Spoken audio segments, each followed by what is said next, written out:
જય માતાજી। આજે તો નીકળી ગયા લોહીસ ગામનો મંડપ કરવા।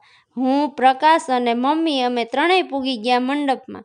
અહીંયા આવીને પહેલાં તો મેં બધી વસ્તુનો ભાવ પૂછવાનું ચાલુ કરી દીધું। લઈએ કે ન લઈએ પણ ભાવ તો પૂછવો જ પડે। પછી ત્યાંથી આગળ ગયા તો અહીંયા તો 10 રૂપિયાનો સેલ હતો। પછી પ્રકાશ લઈ આવ્યા મારા અને મમ્મી માટે મીઠું પાન। ત્યાંથી આગળ આવ્યા તો નાના બાળકોથી લઈને મોટા સુધીની રાઇડ્સ હતી।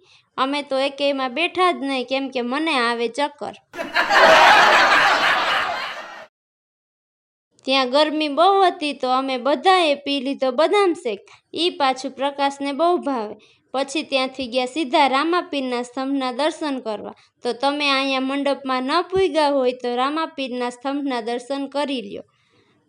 ત્યાં ફરીને થાકી ગયા તો બેસીને શેકેલી માંડવી ખાધી અને સામે કાનગોપીની મંડળી ચાલુ હતી તે થોડી વાર જોયું। તો પૂગી ગયા હવે ઘરે અને મંડપમાંથી શું લઈ આવ્યા એ જોવા માટે જલ્દીથી અમારી ચેનલને સબસ્ક્રાઈબ કરી દો।